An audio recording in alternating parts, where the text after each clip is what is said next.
Welcome back to MOG Economics YouTube channel. We'll be looking at geometric progression today. We've studied arithmetic progression and some of an AP.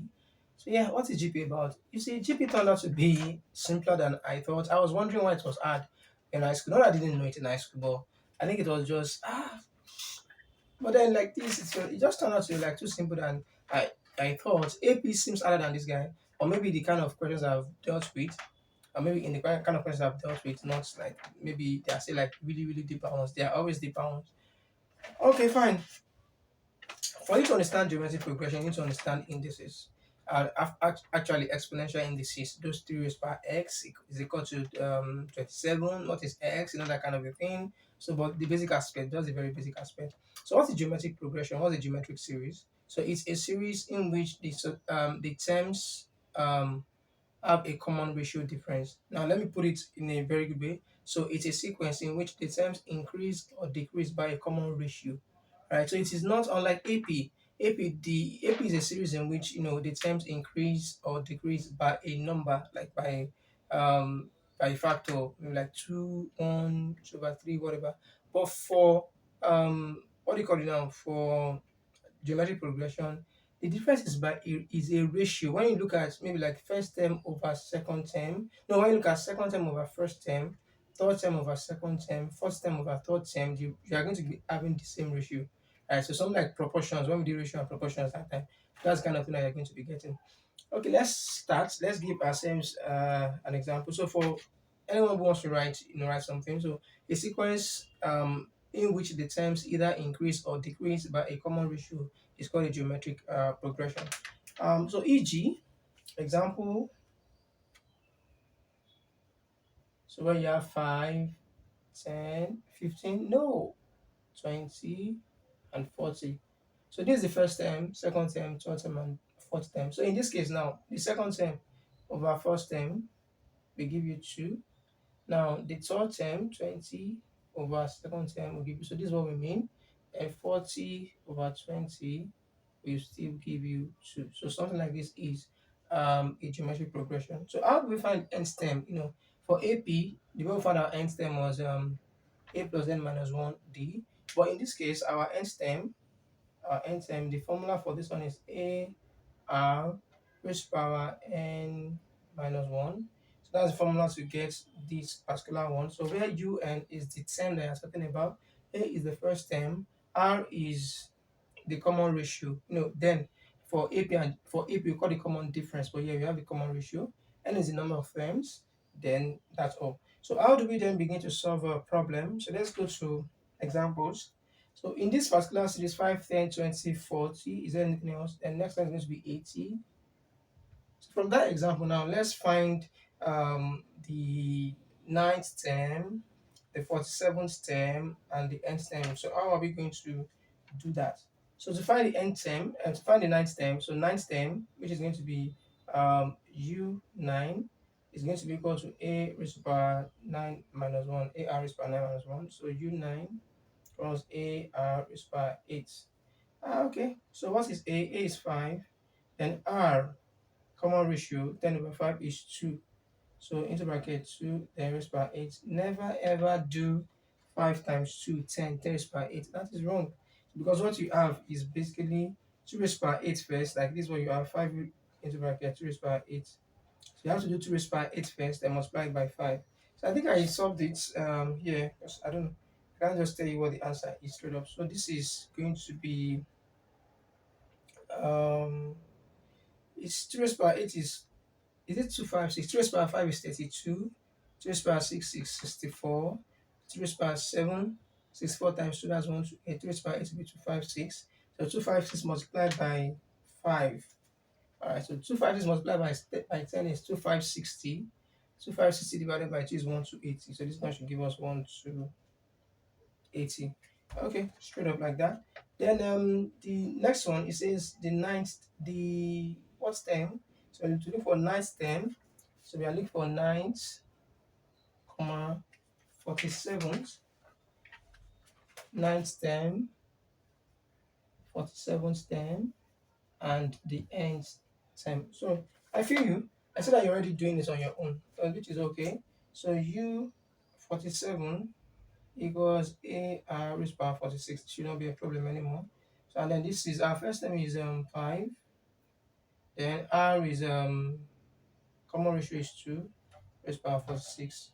If you answer like this, like don't need to raised power 46, it needs to be too much. So the first one was A, second one is B, and third one is C. Alright, so the S term UN equals ARN minus 1. So you don't know the nth term anyway. So UN equals A is 5, 5 into brackets, R is 2, then N minus 1. So this is how you leave your answer. That's it. So nth term is 5, 2 raised to power N minus 1. We don't know N because we don't even know. We're not given what that nth term particularly was. So N is just N. Then you know A from the question, you know R from the question. So you just leave it like this. There's nothing else you can do about it. So you can see that it's not a difficult thing, like it's pretty easy. So let's look at other examples. There's one that says the first, second, and last terms of a GP are 162. The first, second, and last term of a GP is 162. So the first term is 162. The second term, which is U2, second term is minus 108, minus 108. And it says first, second, and the last term. So the last term, I'm calling UL, is minus 21 whole number 1 over 3. So calculate the number of terms in the GP. So we don't know N. What's the number of terms in the GP? So we've been given A, we've been given U2, whatever. Alright, and we know the formula that we need is basically UN equals ARN minus 1. So the one that we can work with is, I think we can work with U2. Yeah, for us to get a common ratio, right? We say common ratio is just the ratio of the successive number divided by the preceding number. So our common ratio R will be U2 over U1, and U1 is the first term, right? U1 is same as A. So U2 is minus 108 divided by 162, and then this guy, our R is going to be minus 2 over 3, minus 2 over 3. When you just divide, keep dividing, minus 2 over 3.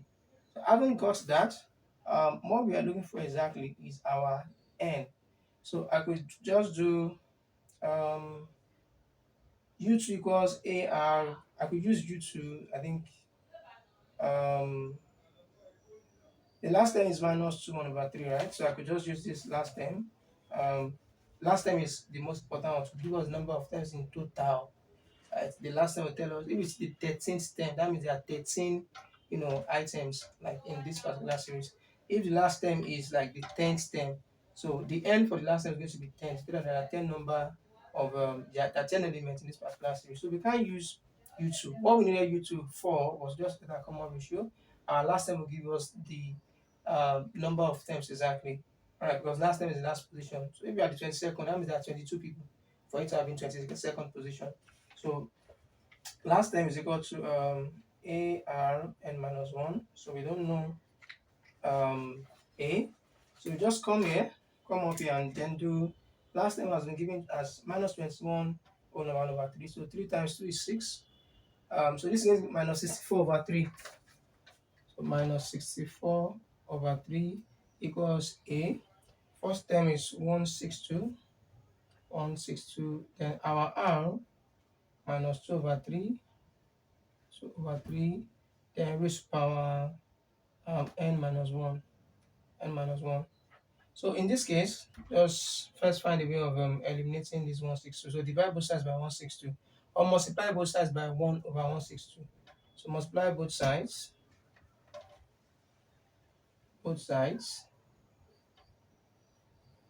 by 1 over 162.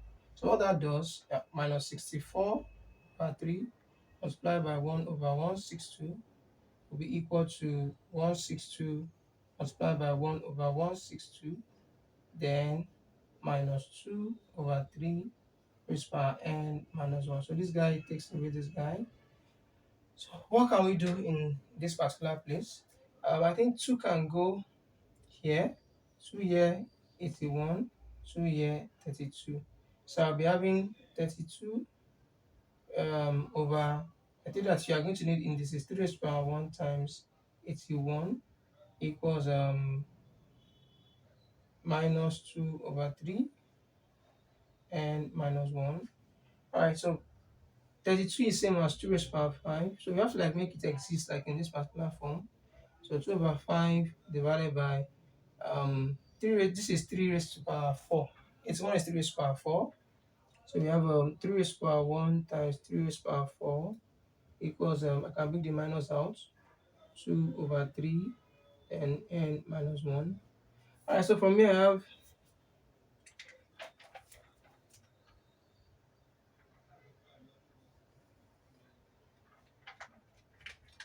have 2 over 3 raised to power 5 equals minus 2 over 3 raised to power n minus 1.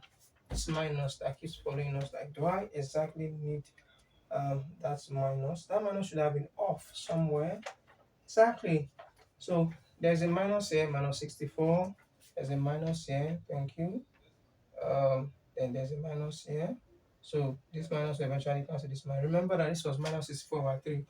And just like it was supposed to go away. So from here, remember we did the indices and exponents. So 5 equals n minus 1. So 5 plus 1 equals n, n equals 6. So there are 6 terms. So the last term is the sixth term, which is telling us that there are 6 terms in this particular geometric progression. So we're good with that. So let's do 3 more questions, have our assignments, and then move. The second question is that the eighth term of a GP is minus 7 over 32. So that U8 is minus 7 over 32. And then find the common ratio if the first term is 28. The first term is 28. Find the common ratio. So we've been given an n equals 8 because it says the eighth term of a ratio is 7 over 32. So here, the formula again, un equals a r n minus 1. So minus 7 over 32 equals the first term is 28. Then it says we should find the common ratio. I think that's the question. So we don't know what the common ratio is. So r, then 8 minus 1, which is 7. So multiply through by 28 like we did the other time. So I don't want to write it the same way again. Minus 7 over 32 times 1 over 28 equals no, do I even need to do this? Anyway, equals r raised by 7. So yeah, 7 here 1, 7 here 4. Yes. So you have minus 1 over 32. I said you need to understand indices, right? 2 raised to power 5. That's what 32 will give us. Then 4 here is 2 raised to power 2 equals r raised to power 7.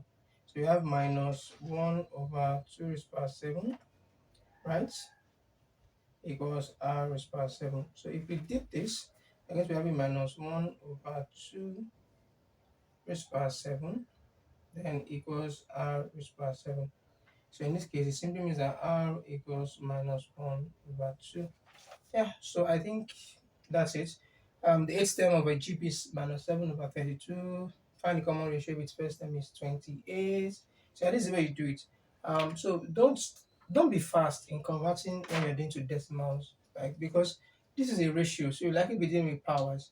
Just try your best to see, can I convert this into a fraction form that will be raised to a particular power?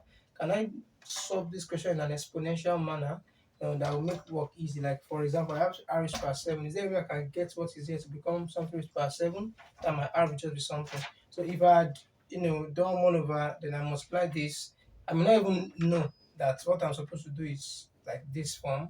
Or maybe also use a calculator to do 7 root something. So when you do that kind of a thing, well, you get minus half at the end of the day. But what if you have a calculator? If your calculator spoils, you just know how to do these things in a very simple manner. Yeah, that solves this particular question. So the next one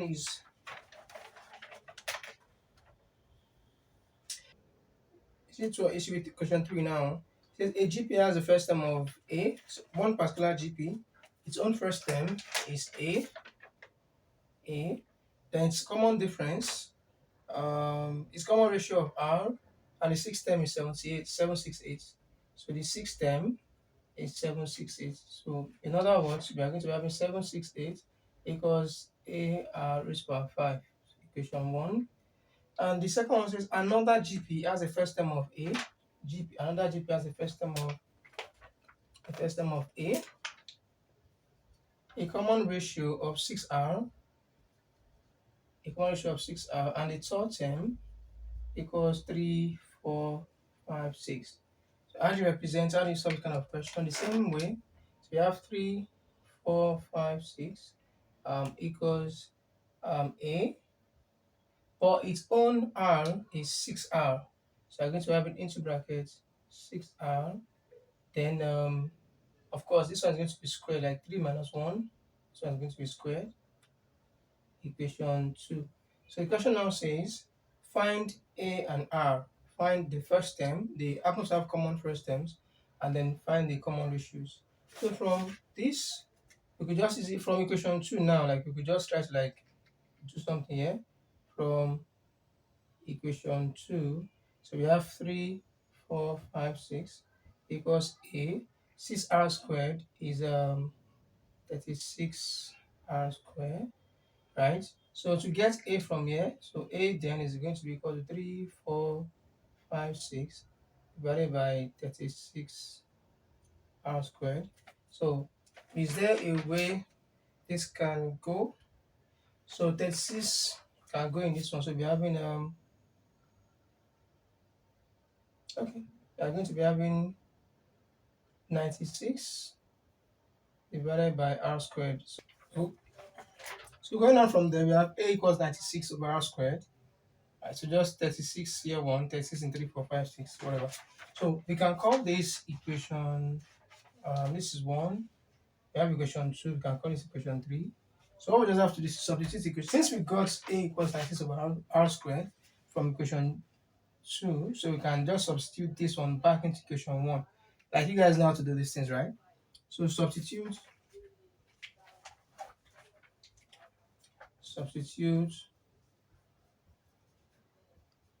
equation 3 into equation 1. So that being said, again, why are we substituting into equation 1? Why not equation 2?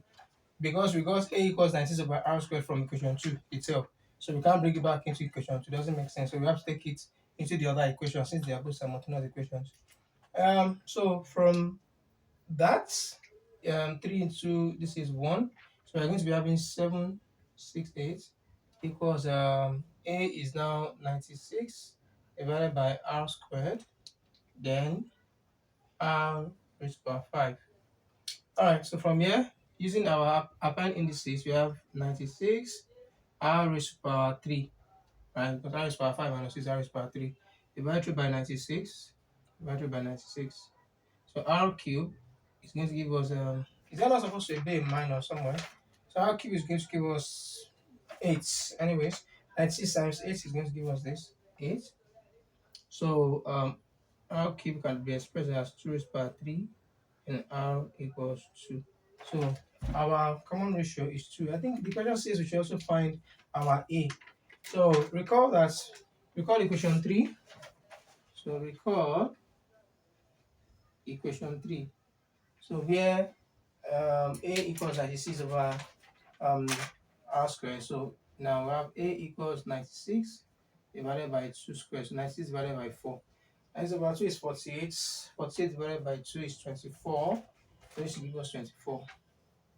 So at the end of the day, A, comma R equals 24, comma 2. And with that, we've been able to solve the question. So moving on to the fourth question.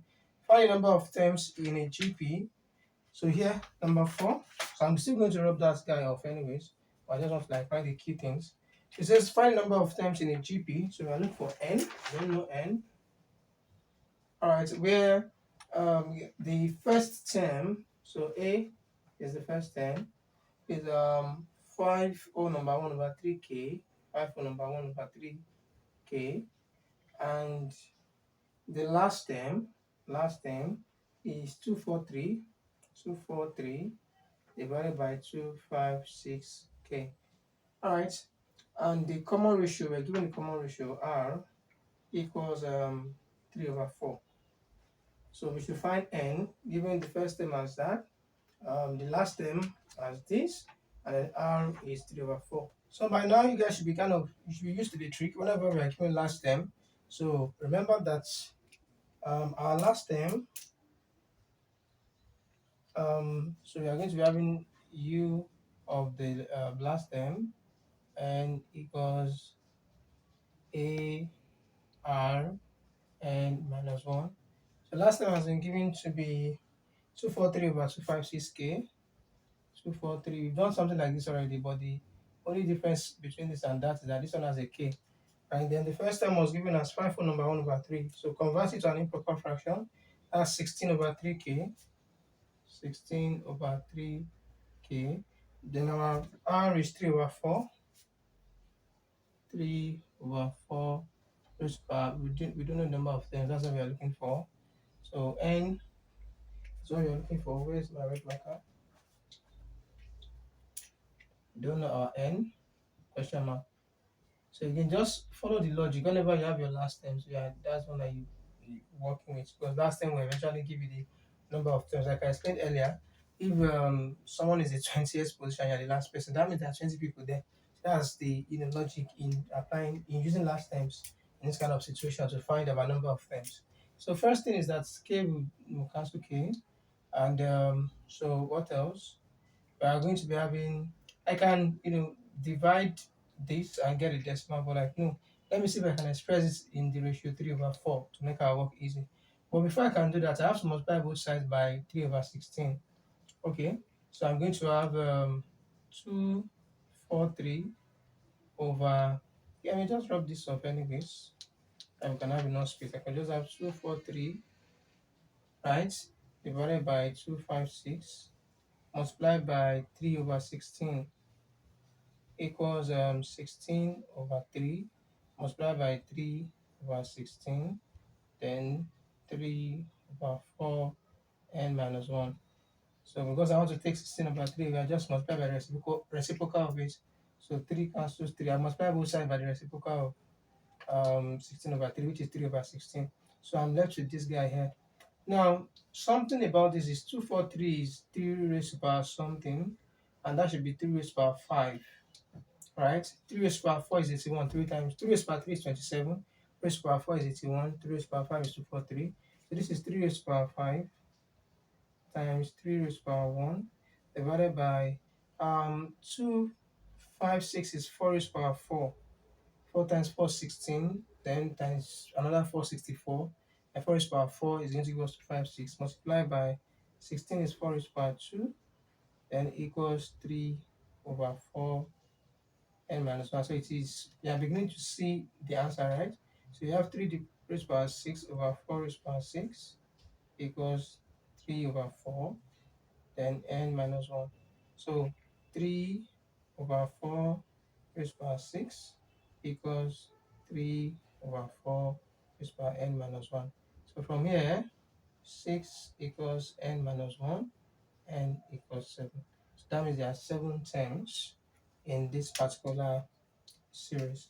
Okay, since the last term is 243 over 256, and given another piece of information, so n is equal to 7. So that's it. So what we have left is our assignment. So class, here goes our assignment. Number 1, the sixth term of a GP is 2000. Find its first term if its common difference is 10. The sixth term of a GP is 2000. Find its first term if its common difference is 10. Now, number 2, given the following GP series, find the common ratio and the number of terms. So the first one, you have 36, ellipsis, then 768. Then B, you have 0.04, 0.2, then ellipsis 25. Now, number 3, three numbers form a GP if the first and the third numbers are 5 and 245 respectively. Find the two possible numbers Find the values, find the two possible values of the middle number. So the middle number is, when you solve it, you likely have two numbers at the end of the day. So it's a simple question actually. If you understand the ratio kind of a thing, so you'll be able to solve it. Like because um a succeeding number and the previous number must have a ratio that is same as another succeeding number divided by the preceding number. So just apply that kind of that logic, and then of course you'll be having something squared. That's why it's asking for two possible numbers. So you're having something squared and you find the root of something that you get like two values. Or anyhow, um, uh, something like that. Sha. Yeah. So maybe plus or minus something. So that's it. Next class we'll be looking at the sum of a GP. Thank you for coming. See you when I see you.